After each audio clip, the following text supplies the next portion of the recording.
continue broadening the content scope using the following topics: Livestock Production 5, which involves poultry; Livestock Production 6, which involves cattle; Farm Power and Machinery; Agricultural Economics 3, which involves production economics; Agricultural Economics 4, which involves farm accounts; Agricultural Economics 5, which involves agricultural marketing and organizations; and Agroforestry.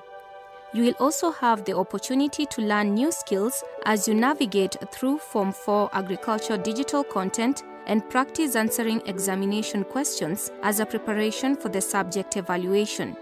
Practical activities are also suggested to link theory and practice.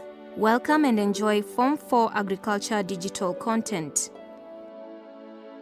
Livestock Production 5. Poultry. The term poultry refers to all kinds of domestic bird kept for meat or egg production. They include chicken, turkey, ducks, geese, ostriches, guinea fowls, and pigeons. The management of poultry aims at production of high-quality eggs and meat to meet the ever-increasing market demand. In this lesson, we shall concentrate mainly on the rearing of chicken, which are the most common domestic birds. The chicken egg. Parts of an egg. The egg is composed of the following parts: the shell, shell membranes, air space, albumen, also called egg white, chalaza, and the yolk. Quiz 1. State whether the following statements are true or false by incubation of eggs. Before eggs are incubated, farmers should select good quality eggs through physical examination. Eggs for incubation should be fertilized, smooth-shelled, oval in shape, crack-free, medium, fresh, and free from egg abnormalities. Of the egg. Market demand.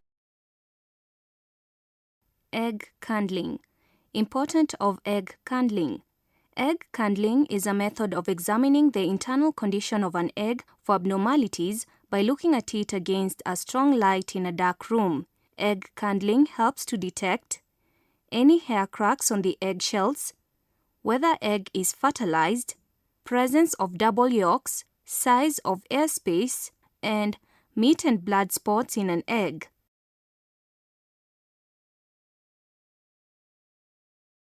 Brooding. Brooding is the rearing of chicks from day old to 8 weeks old. There are two types of brooding: natural brooding and artificial brooding.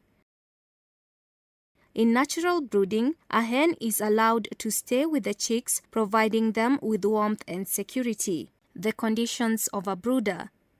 The brooder should have the following: litter, fresh air, heat source, dim light, and smooth round inner walls.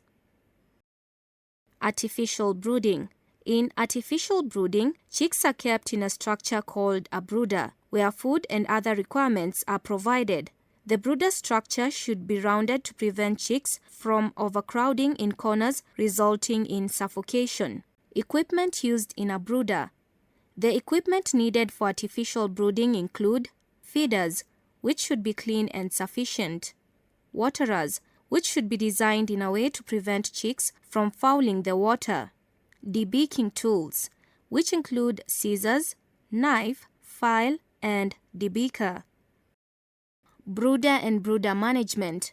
There are some management practices carried out before chicks' arrival, during day of chicks' arrival, and during growth of chicks when in the brooder. Poultry rearing systems. Generally, there are 3 rearing systems followed among poultry keepers. The type of rearing system adopted depends to a large extent on the size of land and the capital available. These rearing systems are extensive or free-range system, semi-intensive or fold system, and intensive system. Extensive or free-range system. In extensive system, birds are left to roam over a wide open area which may have permanent fence of wire netting and a simple house. Semi-intensive or fold system. In semi-intensive system, birds are confined in a small movable structure called ark or fold measuring 3.5 times 1.5 times 1.5 meters high, which is suitable for 10 to 15 birds. The roofed part of the fold contains waterers, laying nest and feeders, while the unroofed part allows in sunlight and is used for exercise and feeding on grass. Moving of the folds to a new ground reduces buildup of parasites and diseases, provides fresh grass, and avoids accumulation of droppings. Intensive system. Intensive system of rearing poultry is designed in such a way that a lot of birds are kept in a small area of land. There are two methods under intensive system. These are deep litter system and battery cage system. Management of layers. It is important that all the necessary routine operations are carried out properly to ensure maximum production of eggs in layers. Each layer should be provided with 120 grams of layers mash per day in addition to sufficient clean water. Green vegetables should also be provided to keep birds busy and provide nutrients. Diseases and parasites should be controlled effectively. A farmer should provide enough laying nests for the layers.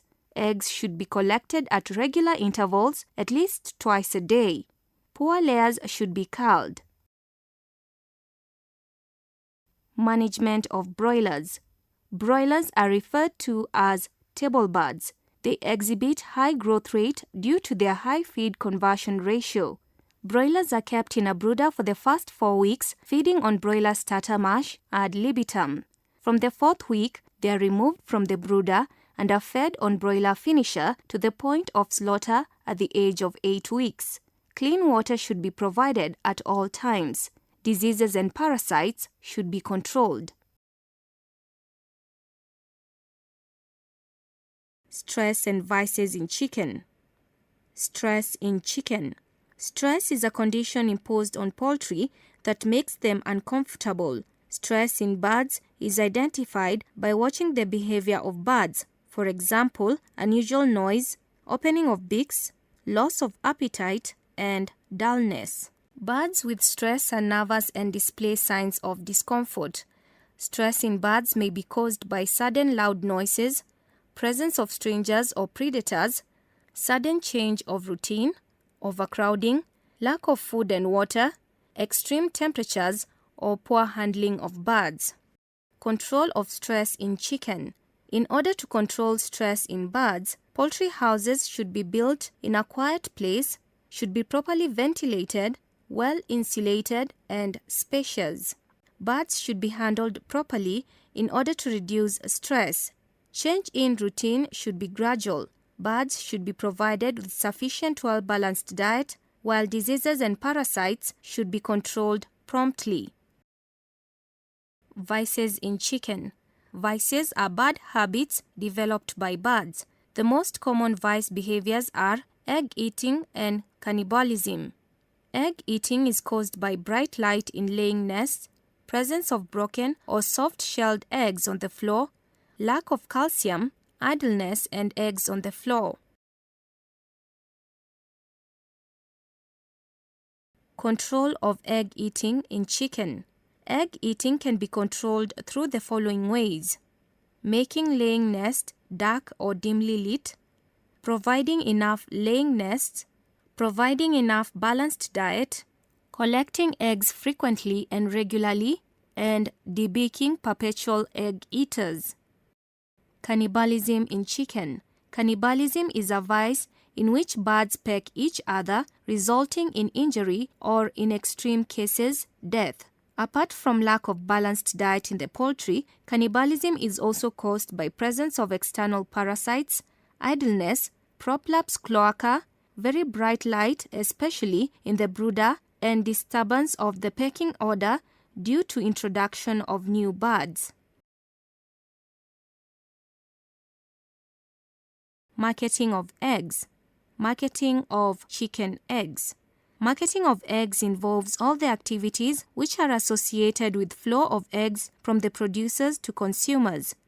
It includes sorting and grading, packing and actual selling of eggs. The farmer should also determine where to sell. Sorting and grading of eggs. Eggs should be sorted and graded before sale based on the following factors: egg size, egg shape, shell color, shell texture, and cleanliness.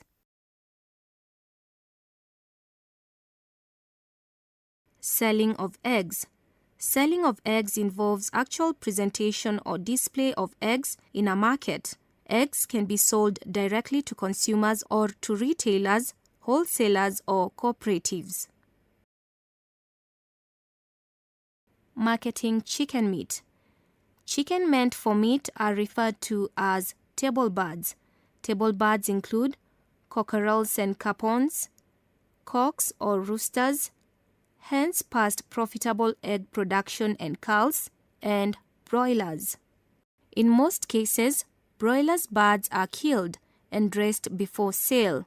Birds are killed by cutting off the neck and feathers removed immediately. The head, trachea, esophagus, and the crop are then removed. A horizontal cut is then made through the vent opening to the nail bone to expose intestines, where the hand is inserted to grasp the visceral organs that are detached from the body.